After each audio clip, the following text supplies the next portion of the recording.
최화영이 마서린의 뺨을 때렸습니다. 30년입니다. 30년 동안 갓난아기 때부터 납치해서 친딸처럼 키워온 아이한테 드디어 손을 올린 거예요. 이게 단순한 폭력이냐고요? 절대 아닙니다. 이 한 장면이 최화영이라는 인물의 균열이 임계점을 넘었다는 신호탄이었거든요. 그리고 저는 이 장면을 보면서 소름이 확 돋았어요. 왜냐면 최화영이 무너지기 시작했다는 건 지금부터 이 드라마가 본격적으로 달리기 시작한다는 뜻이거든요. 오늘 리뷰 끝까지 같이 가봅시다. 먼저 오늘 방송의 핵심 장면부터 짚고 넘어가야 해요. 최화영, 본명 최화영. 이 인물을 처음부터 봐오신 분들은 아시겠지만 그녀가 일관되게 유지해온 게 있었죠. 바로 완벽한 통제였어요. 어떤 상황에서도 감정을 드러내지 않고 항상 몇 수 앞을 내다보면서 상대를 조종하는 스타일. 그게 최화영의 무기이자 생존 방식이었거든요. 그런 사람이 오늘 마서린을 향해 손을 들었습니다. 이 장면이 왜 중요하냐면요. 최화영은 마서린을 도구로 쓰고 있었어요. 드림그룹의 후계 구도에서 마서린을 앞에 세워 자신은 뒤에서 실권을 쥐려는 계획이었죠. 그러니까 마서린은 최화영에게 함부로 다뤄선 안 될, 어떤 의미에서는 가장 소중하게 관리해야 할 카드였던 거예요. 그런데 그 카드를 직접 때렸다는 건요. 이제 최화영이 장기적인 계획보다 눈앞의 감정을 이기지 못할 만큼 몰리고 있다는 증거예요. 무대 뒤에서 실을 당기던 인형사가 손이 떨리기 시작한 거예요. 그리고 더 무서운 건 마서린의 표정이었어요. 맞고 나서 최화영을 바라보는 그 눈빛. 슬픔인지 분노인지 아니면 각오인지 뭔가 결심이 선 사람의 눈이었거든요. 30년 동안 쌓아온 감정이 이 한 방에 폭발 직전까지 차오른 느낌. 저는 그 눈빛에서 마서린의 반격이 시작되고 있다고 읽었어요. 여러분은 마서린의 그 눈빛 어떻게 보셨나요? 댓글로 꼭 알려주세요. 최화영이 마서린을 납치해서 키운 진짜 이유 다들 기억하시죠? 표면적으로는 드림그룹을 손에 넣기 위한 후계 수단이지만 그 이면에는 마 회장과의 뒤틀린 집착도 얽혀 있어요. 최화영은 자신이 아무리 노력해도 절대 가질 수 없었던 것들, 즉 정통성, 혈통, 진짜 사랑을 마서린이라는 가짜 딸을 통해 대리 충족하려 했던 거 아닐까요? 그러니까 마서린을 때렸다는 건 최화영이 자기 자신의 일부를 부순 것과 같아요. 그녀가 30년 동안 쌓아온 집착의 탑이 스스로 무게를 이기지 못하고 흔들리고 있는 거거든요. 오늘 제가 개인적으로 가장 마음이 무거웠던 장면은 최화영의 폭력이 아니라 한영자와 강준호의 대면이었어요. 한영자라는 인물, 사실 이 드라마에서 가장 조용하지만 가장 깊은 상처를 가진 사람 중 하나잖아요. 최화영의 소나귀에서 벗어나지 못하는 강준호를 보면서 그녀가 어떤 심정이었을지 생각만 해도 가슴이 먹먹해지거든요. 오늘 한영자는 강준호한테 갔습니다. 그냥 간 게 아니라 자신의 상처를 꺼내 들고 갔어요. 최화영이 얼마나 위험한 사람인지, 당신이 얼마나 이용당하고 있는지를 진심으로 설득하려 했던 거죠. 그런데 돌아온 게 뭐였냐면요. 강준호의 독설이었습니다. 한영자가 꺼낸 진심의 강준호는 냉정하다 못해 잔인한 말로 응수했어요. 내 일에 관여하지 말라는 뉘앙스.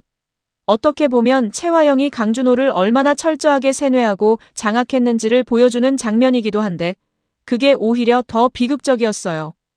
왜냐면 강준호, 그 사람이 원래부터 그런 사람이 아닌 걸 우리는 알잖아요. 최화영이 만들어낸 강준호와 진짜 강준호는 분명히 달라요. 그 간극이 보이기 때문에 더 아픈 거예요. 한영자도 그걸 알고 있을 거예요. 그래서 그 독설을 들으면서도 무너지지 않으려고 버티는 표정이 더 가슴 아팠던 거고요. 그리고 이 장면에서 정말 중요한 인물이 등장해요. 바로 이강혁입니다. 이강혁은 이 비극적인 순간을 목격했어요. 최화영의 충실한 그림자이자 30년을 함께해온 공모자인 이 사람이 한영자를 향한 강준호의 냉혹한 태도를 가장 가까이서 봤던 거죠. 그리고 쓰러질 뻔한 한영자를 이강혁이 부축합니다. 이 장면 지나치기엔 너무 의미심장해요. 이강혁이 단순히 곁에 있던 사람을 도운 게 아니라 그 순간 이강혁의 내면에서 무언가가 흔들렸다는 걸 카메라가 포착하고 있거든요. 최화영 때문에 상처받은 또 다른 사람을 눈앞에서 보면서 30년 동안 억눌러왔던 질문이 수면 위로 올라온 거예요. 나는 최화영에게 사람인가 도구인가?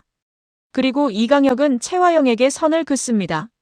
내 사생활에 관여하지 말라고요. 이강혁이 최화영에게 처음으로 자기 영역을 선언한 거예요. 30년 동안 한 번도 없었던 일이 오늘 일어난 거죠. 이건 단순한 개인의 항의가 아니라 이강혁이라는 인물이 최화영의 편에서 이탈하기 시작했다는 결정적인 복선이에요. 이강혁이 배신자가 된다면 최화영 입장에서는 가장 치명적인 적이 될 수 있거든요. 자신의 모든 비밀을 공유한 사람이니까요. 자, 이제 본격적으로 드림그룹 내부 권력 판도 이야기를 해볼게요. 오늘 이 드라마가 보여준 건 단순히 인물들 간의 감정 대결이 아니에요. 지금 드림그룹 안에서는 아무도 모르게 체스 게임이 한창이거든요. 첫 번째 말, 최화영의 베넷 저고리 도둑질. 최화영은 정숙희가 마 회장의 친딸일 수 있다는 의심을 품기 시작했어요. 그리고 그 의심을 해소하거나 혹은 그 증거를 자기 손에 쥐기 위해 마서린의 방에 몰래 들어가 베넷 저고리를 훔쳤습니다. 더 나아가 마 회장의 서재까지 침입했어요. 이 행동이 얼마나 대담하고 동시에 무모한가를 생각해보면요. 최화영이 그동안 얼마나 치밀한 사람이었는지와 비교했을 때 이건 분명히 이상한 행동이에요. 직접 증거를 훔치러 간다는 건 그만큼 여유가 없다는 뜻이거든요. 시간이 없고 몰리고 있다는 거예요. 두 번째 말, 사라진 립스틱 모양 USB. 강백호는 마서린을 설득해서 범행 도구인 스패너의 위치를 파악하려 했어요. 하지만 결정적인 증거, 바로 립스틱 모양의 USB가 사라졌다는 사실이 드러났습니다. 이 USB가 왜 중요하냐면요. 이 USB 안에 담긴 내용이 최화영을 완전히 무너뜨릴 수 있는 스모킹건, 즉 결정적 증거일 가능성이 매우 높거든요. 그런데 그게 사라졌다는 건 누군가가 먼저 그 가치를 알아보고 선점했다는 뜻이에요. 그 누군가가 누구일까요? 가능성은 여러 가지예요. 최화영 본인이 이미 회수했을 수도 있고 아니면 우리가 예상 못한 제3의 인물이 가져갔을 수도 있어요. 이 USB의 행방이 앞으로의 가장 큰 변수가 될 것 같은 느낌이 드는 건 저만의 생각일까요? 세 번째 말, 오장미의 확장된 계산. 오장미는 진홍주를 통해 최화영의 움직임을 계속 파악해왔어요. 그리고 오늘 오장미가 보여준 건 그녀의 목표가 단순한 복수를 넘어서고 있다는 거예요. 처음엔 최화영에게 복수하는 것, 그게 전부였다면 이제는 드림그룹의 지분, 후계 구도까지 시야에 들어온 거거든요. 오장미가 단순한 복수극의 피해자에서 이 판의 또 다른 플레이어로 진화하고 있어요. 최화영, 오장미, 마 회장. 이 세 사람이 같은 판 위에서 서로 다른 목적으로 싸우고 있는데 그 사이에서 마서린, 강백호, 강준호, 이강혁이 각각 어느 편에 서게 될지가 이 드라마의 진짜 재미 포인트인 것 같아요. 여러분은 오장미가 드림그룹의 지분을 실제로 차지할 수 있을 거라고 보세요? 저는 솔직히 반반이에요. 자, 이제 오늘 가장 중요한 장면으로 넘어가야죠. 오늘 엔딩, 타이밍이 정말 기가 막혔거든요.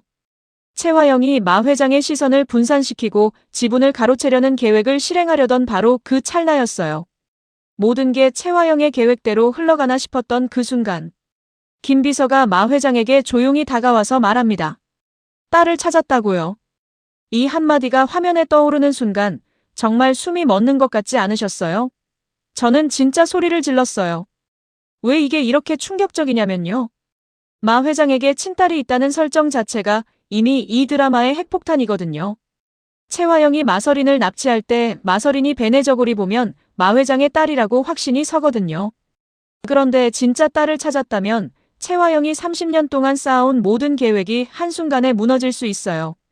그리고 여기서 진짜 질문이 생기는 거예요. 그 딸이 누구냐는 거죠. 제일 강력한 후보는 정숙희예요. 과거의 충격적인 사건으로 기억을 잃은 정숙희가 마 회장의 친딸일 가능성, 이건 초반부터 복선이 깔려 있었거든요. 정숙희가 드림그룹 사람들을 대하는 어떤 감각, 마 회장 앞에서 보이는 묘한 감정의 동요, 이런 것들이 조각조각 쌓여온 게 오늘 엔딩 한 방으로 폭발하는 느낌이에요.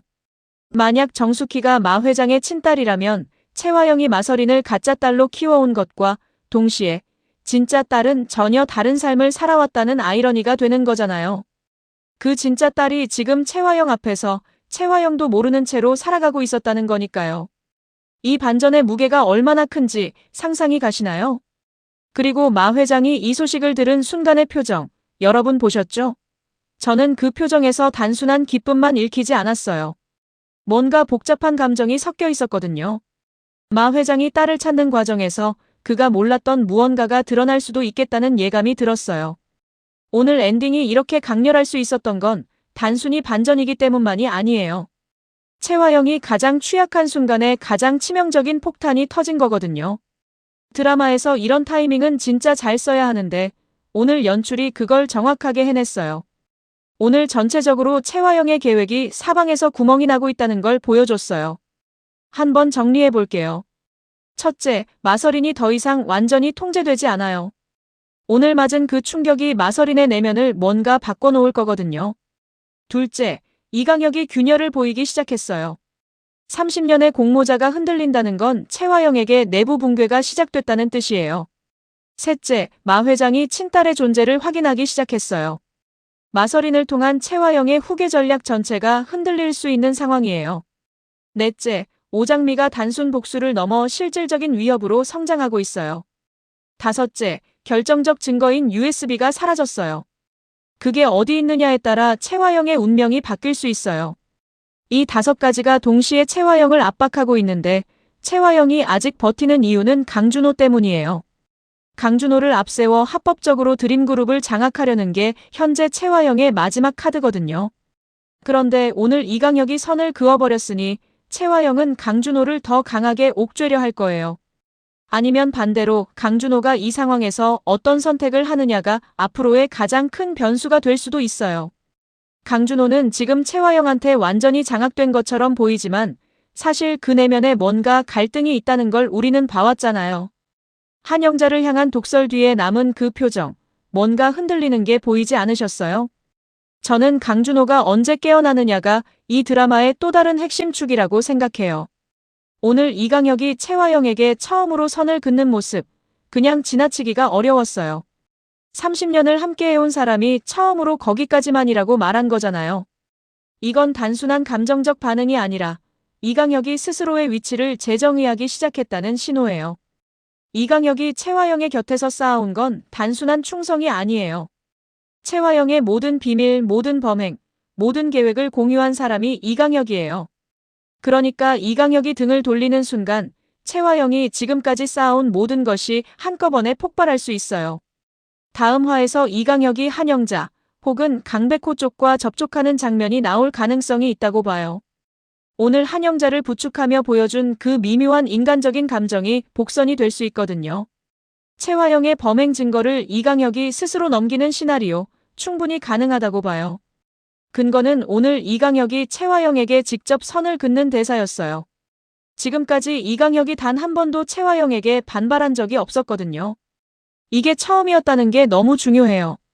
처음 균열이 생기면 그 다음은 빠르게 벌어지는 게 이런 드라마의 법칙이잖아요. 오늘 엔딩에서 마 회장이 친딸을 찾았다는 소식을 들었잖아요. 그 딸의 정체가 정숙희라면 다음 화에서 아마도 그 실마리가 하나씩 풀리기 시작할 거예요. 채화영이 훔친 베넷 저고리, 이게 어떤 역할을 할지가 관건이에요. 만약 베넷 저고리가 마 회장의 친딸을 증명하는 증거라면 채화영이 그걸 손에 쥔 게 자신에게 유리하게 쓰일 수도 있고 아니면 오히려 채화영의 범행을 입증하는 자기 파멸의 도구가 될 수도 있어요. 정숙희가 마 회장의 딸이라는 사실이 확정되는 순간 채화영이 30년 동안 저질러온 납치와 거짓의 역사가 수면 위로 완전히 드러나는 거거든요.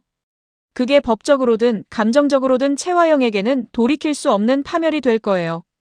그리고 이 시나리오에서 오장미의 역할이 더 커질 수 있어요. 오장미가 이미 진홍주를 통해 채화영을 추적하고 있으니까 USB의 행방도 오장미 쪽에서 먼저 확보했을 가능성도 있거든요.